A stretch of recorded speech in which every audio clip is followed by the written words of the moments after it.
समाचार अब तक, सत्य का साहस। अजित पवार यांचं काल बारामतीला जे भाषण झालं त्यामध्ये बोलताना त्यांनी ज्या पद्धतीचं वक्तव्य केलं की भावनिकहून माननीय मोठे साहेब म्हणजे साहेब शरद पवार साहेब भावनिकहून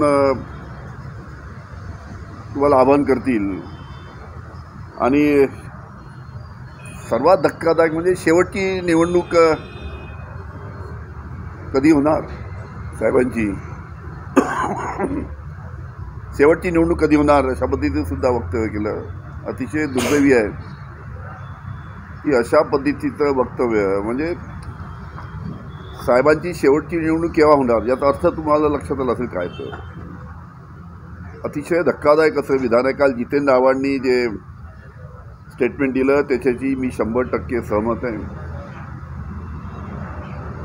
की ज्या साहेबांनी ज्या शरद पवार साहेबांनी अजितदादाला इतकं मोठं केलं, समाजामध्ये स्थान दिलं, राजकीय स्थान दिलं, त्यांनी अशा पद्धतीचं वक्तव्य करणं हे अतिशय दुर्दैवी आहे। त्याचबरोबर तुम्हाला माहीत आहे की सध्या महाराष्ट्रामध्ये ज्या पद्धतीची घटना गोळीबाराच्या ज्या घटना होत आहेत म्हणजे सत्ताधारी पक्षामध्येच गँगवॉर लागलं की काय अशा पद्धतीच्या घटना त्या निमित्तानं होत आहेत तेही पोलीस स्टेशनमध्ये। म्हणजे महाराष्ट्राने अशा पद्धतीचं गुंडशाहीचं जी स्थिती आहे सध्या आहे अशा पद्धतीचं वातावरण कधी महाराष्ट्रामध्ये नव्हतं ते आज पाहायला मिळतं। म्हणजे विरोधी आणि सत्ताधाऱ्यामध्ये भांडण नाही, सत्ताधाऱ्यामध्ये त्यांच्याच पक्षामध्ये एक एकनाथ शिंदेच्या गटाचे, दुसरे BJPचे, म्हणजे कोणाचा अंकुश आहे की नाही या सर्व परिस्थितीवर या बाबतीत सुद्धा विचार करण्यालायक परिस्थिती आज महाराष्ट्रामध्ये लॉ अँड ऑर्डरची झालेली आहे, कायदा सुव्यवस्थेची झाली आहे। आतापर्यंत कधी ऐकलं नाही की पोलीस स्टेशनमध्ये जाऊन गोळीबार करायचं,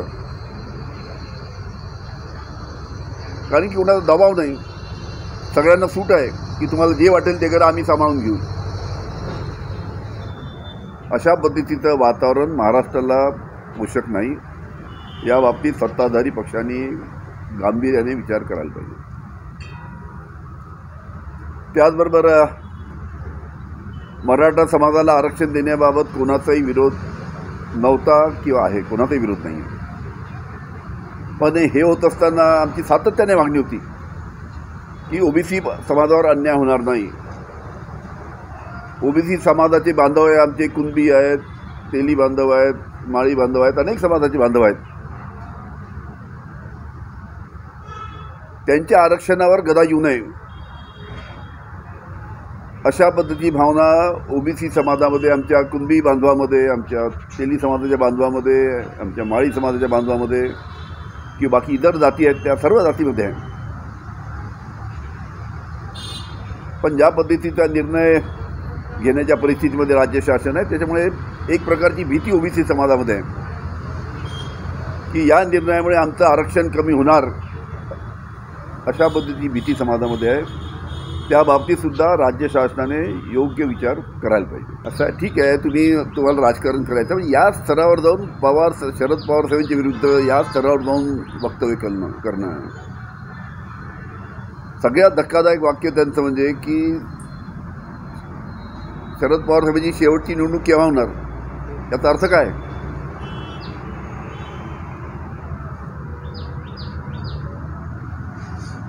म्हणजे राजकारणासाठी अशा पद्धती इतक्या खालच्या स्तरावर जाणं